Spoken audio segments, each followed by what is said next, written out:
వ్యక్తీకరణ అవుతుంది అనేటువంటి సందర్భంలో కేవలం అది పవన్ గారి వల్ల మాత్రమే సాధ్యమైందని చెప్పక తప్పదు. ఈరోజు చాలా మందికి అనుమానం వస్తుంది. ఈరోజు ఎందువల్ల ప్రధానమంత్రి గారు చేయాలి ఈ రాష్ట్రానికి? నాకు తెలిసి పవన్ కళ్యాణ్ గారు ఏమీ కూడా ఆశించలేదు. కేంద్రంలో చాలా మంది మంత్రి పదవులు కావాలంటారు, రాష్ట్రంలో ఇన్ని సీట్లు కావాలంటారు, ఇన్ని ఎంపీలు కావాలంటారు, ఇన్ని మంత్రి పదవులు కావాలంటారు. వాస్తవానికి వారికి చాలా పెద్ద పెద్ద ఆఫర్లు వచ్చాయి. పెద్ద పెద్ద నాయకులు ఈ రకంగా చేస్తే మీరు ముఖ్యమంత్రి చేస్తాం, డిప్యూటీ సీఎం చేస్తామని అవన్నీ కూడా పక్కకు పెట్టారు.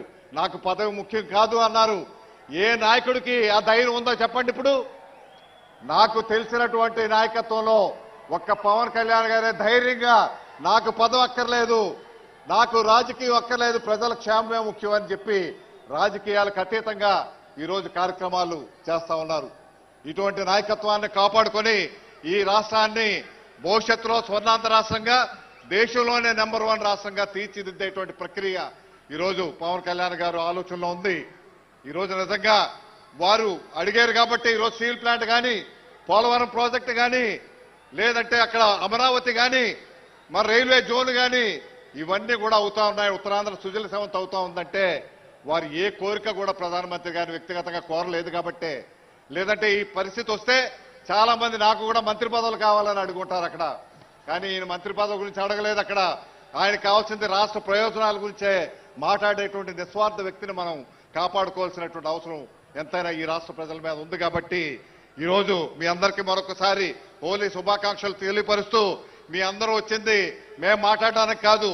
ఈ రోజు మేమంతా ఇక్కడ కూర్చున్నామంటే ఈ రోజు పవన్ కళ్యాణ్ వల్లే మేమంతా ఇక్కడ కూర్చోగలిగాం. ఈ రోజు మీ అందరి ఆశీస్సుల వల్ల ఇక్కడికి రాగలిగాం. ఎవరి మాటల గురించి ఎదురు చూస్తున్నారో ఈ రాష్ట్రానికి దశ దిశ నిర్ణయించేటువంటి వ్యక్తిగా ఆ రోజు గుంటూరు సమావేశంలో ఆయన ఒకటే చెప్పారు, ఇది పొత్తు లేకుండా, పొత్తులతో ఓటు చేయకుండా ప్రతిపక్షం నేను రాష్ట్రంలో చేస్తా అన్నారు. రాజమండ్రిలో మన ముఖ్యమంత్రి గారు 53 రోజులు జైల్లో అరెస్ట్ చేసినప్పుడు జైలుకు వెళ్లి పైకి వచ్చిన వెంటనే తెలుగుదేశం, జనసేన, బీజేపీ కలిపి ప్రభుత్వం వెళ్తుంది, ఎన్నికలకు వెళ్తున్నామని ఏదైతే చెప్పారో ఆ రోజే శిలాశాసనంగా ఈ రాష్ట్రంలో అధికారం మారబోతా ఉందన్నది ఆ రోజే నిర్ణయమైంది, ప్రజలు నిర్ణయించారు. ఇటువంటి ఒక మంచి నాయకత్వం మన మధ్య ఉండడం అన్నది మన గొప్పతనంగా, మన అదృష్టంగా, అందుకే కారణ జన్ముడు అనేసి చెప్పడం జరిగిందని తెలియపరుస్తూ, మీ అందరూ ఎదురు చూస్తున్నారు వారి ఉపన్యాసాల గురించి. మా ఉపన్యాసాలు కాదని మా అందరికీ కూడా తెలుసు. వారు త్వరలోనే మంచి చేస్తారు, దశ దిశ నిర్ణయించేటువంటి మంచి ఉపన్యాసం ఉండడానికే మేము కూడా వచ్చామని తెలియపరుస్తూ ఈ అవకాశం ఇచ్చిన మీ అందరికీ నా హృదయపూర్వక ధన్యవాదాలు. పెందుర్తి శాసనసభ్యులు శ్రీ పంచకర్ల రమేష్ బాబు గారు.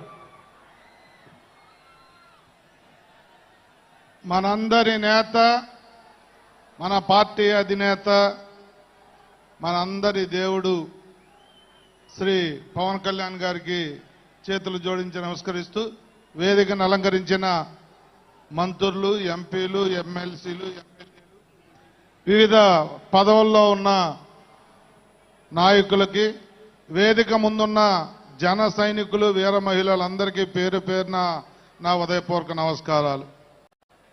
11 సంవత్సరాలు పూర్తి చేసుకుని 12వ సంవత్సరంలోకి అడుగుపెట్టిన జనసేన కుటుంబ సభ్యులందరికీ కూడా ఆవిర్భావ దినోత్సవ శుభాకాంక్షలు తెలియజేస్తూ, ఒక వ్యక్తి రెక్కల కష్టంతో, ఒక వ్యక్తి కష్టంతో, ఒక వ్యక్తి మీద ఉన్న నమ్మకంతో ఈరోజు మేమంతా గెలిచి ఇక్కడ కూర్చున్నాం.